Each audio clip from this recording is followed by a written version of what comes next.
Halo, selamat malam Tribuners. Anda kembali menyaksikan program Breaking News bersama saya Nurul Asari. Perlawanan Brigade Al-Qassam terhadap pasukan pertahanan Israel atau IDF dalam beberapa hari terakhir ini sangat kuat.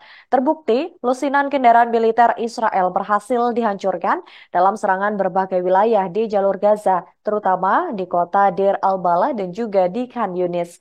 Selain itu, puluhan tentara IDF juga dikabarkan tewas dan terluka.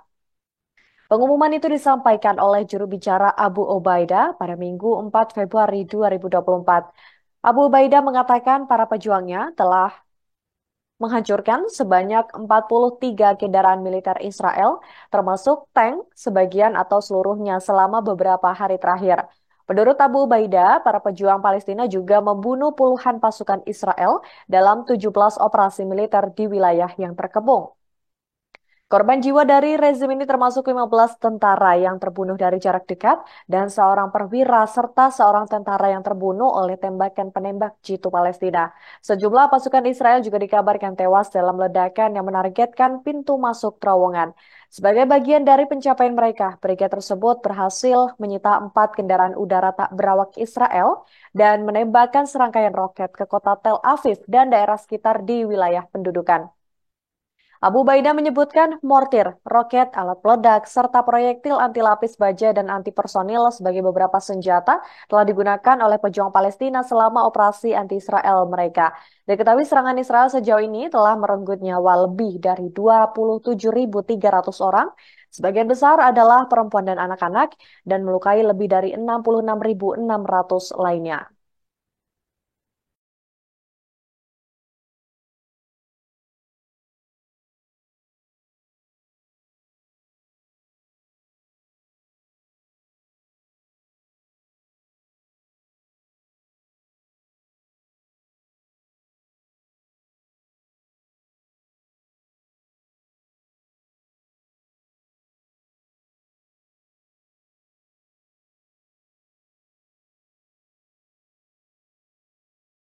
Pertempuran sengit antara Israel dan Hamas masih terus berlangsung hingga saat ini. Baik Hamas maupun Israel saling menyerang untuk melumpuhkan satu sama lainnya. Lantas bagaimana nasib warga Israel saat ini? Diketahui sebanyak 30.000 lebih warga Israel dilaporkan memenuhi Bandara Ben Gurion untuk berebut penerbangan demi bisa meninggalkan ibu kota Tel Aviv di tengah memanasnya perang antara Israel dan Hamas. Informasi tersebut diketahui publik lewat laporan yang dirilis dari The Times of Israel, di mana mereka berbondong-bondong memadati Bandara Ben Gurion untuk kabur dari negaranya. Sejauh ini belum diketahui destinasi terbesar dari lonjakan yang terjadi di bandara tersebut.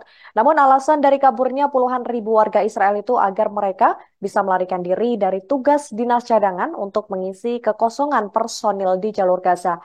Diketahui sebelum perang pecah pada 7 Oktober 2023, Bandara Ben Gurion rata-rata hanya melayani 500 penerbangan per harinya.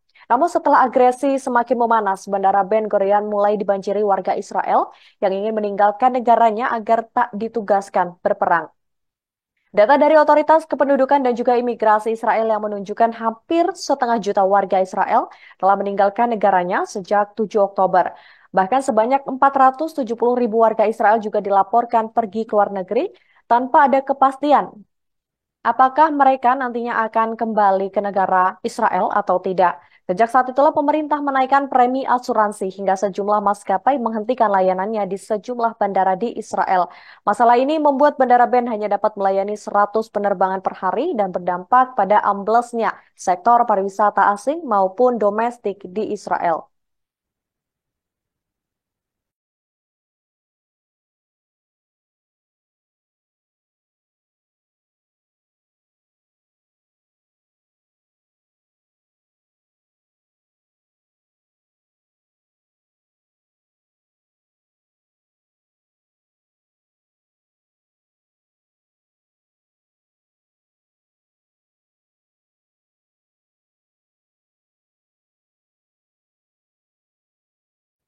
Satu persatu pasukan pertahanan Israel atau IDF kian melemah. Media Israel Channel 12 pada Senin 5 Februari melaporkan sebanyak 540 tentara Israel terluka karena kesalahan operasional sejak dimulainya pertempuran darat di jalur Gaza pada 27 Oktober 2023.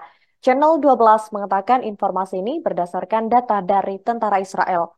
Dari 540 tentara Israel yang terluka, 27 orang diantaranya mengalami luka berat dari 21 insiden penembakan yang tidak disengaja. 54 insiden penembakan dua sisi dan 31 kecelakaan lalu lintas yang menyebabkan tentara IDF terluka di jalur Gaza. Selain itu terdapat 388 kecelakaan termasuk tertabrak kendaraan tempur lapis baja, serangan roket, senjata anti pesawat hingga senapan mesin. Kemudian sejak operasi darat pada 27 Oktober, tercatat 1.300 tentara terluka termasuk 604 orang dalam kondisi ringan, 432 dalam kondisi sedang, dan 264 dalam kondisi serius. Berdasarkan data IDF, 360 tentara masih dirawat di rumah sakit, termasuk 92 orang dalam kondisi ringan, 242 orang dalam kondisi sedang, dan 26 orang dalam kondisi serius. Menurut statistik yang terbaru yang diterbitkan, lebih dari sebulan yang lalu, 38 tentara Israel tewas akibat insiden ini sejak awal pertempuran darat terjadi. Sejak 7 Oktober, ada 562 tentara Israel yang tewas, termasuk 225 tentara sejak dimulainya pertempuran darat. Sejak 7 Oktober, ada sekiranya 562 tentara Israel yang tewas, termasuk 225 tentara yang berperang di jalur Gaza. Kelompok perlawanan Palestina atau Hamas mengatakan bahwa jumlah tentara Israel yang terluka dan juga tewas di jalur Gaza itu bahkan sebenarnya jauh lebih banyak dari data yang diumumkan.